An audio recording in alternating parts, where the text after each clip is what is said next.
Recording studio Patna. Music by Balram ji.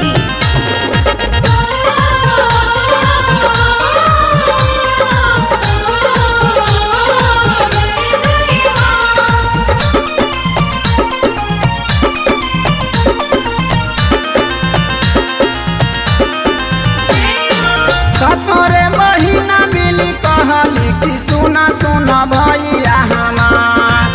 सतरे महीना मिली कहली कि सुना सुना भैया हमार। मन करे झूले के झूलाना वाला गादी झूलानी मिया के डार।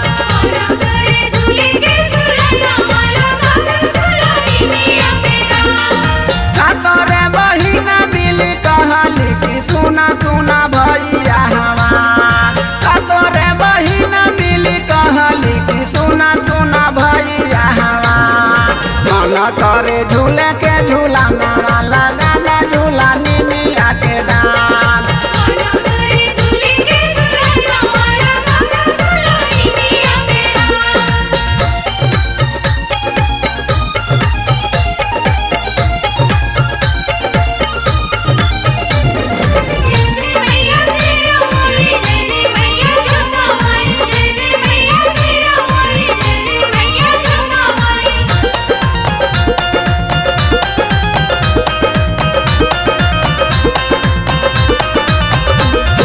रेशम के डोरिया में पलना लगाई के अड़हुल के फूलावा से एकरा सजाई के।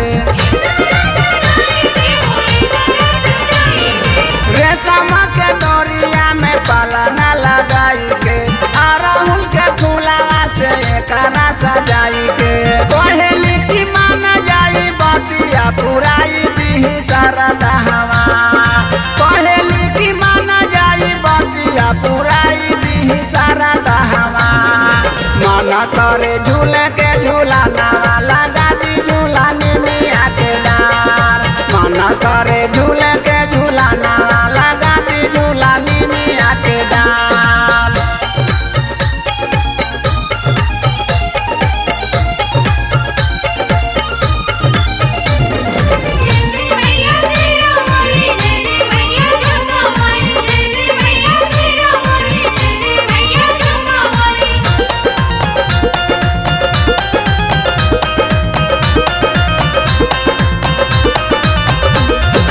झुलुआ के बिना लागे भूख ना पियास हो। सातो मैया कहेली कि पूरा कदयास हो। झुलुआ के बिना लागे भूख ना पियास हो। सातो मैया कहेली कि पूरा कदयास हो। सोने के पालना वाला गावे खातिर दी बोलावाई सोनार। सोने के पालना वाला गावे खातिर दी बोलावाई सोनार। मना करे झूले के झूलाना वाला गादी झूलानी मिया के डार। मना करे झूले के झूलाना वाला गादी झूलानी मिया के डार।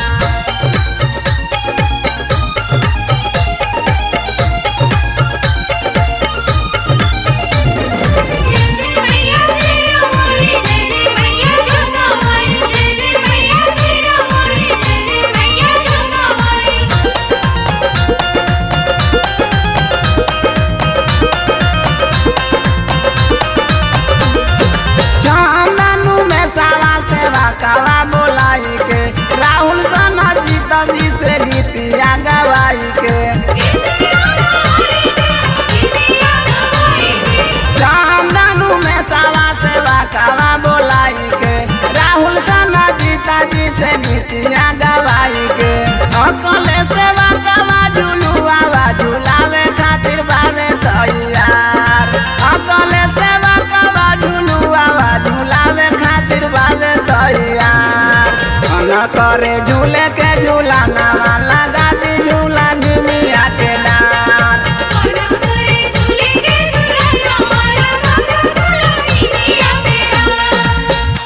अगर आप भी चाहते हैं कि सपना कैसेट की वीडियो सबसे पहले आप तक पहुंचे तो लाल बटन को दबा के चैनल को सब्सक्राइब जरूर करें और साथ में बेल आइकन को दबाना ना भूलें।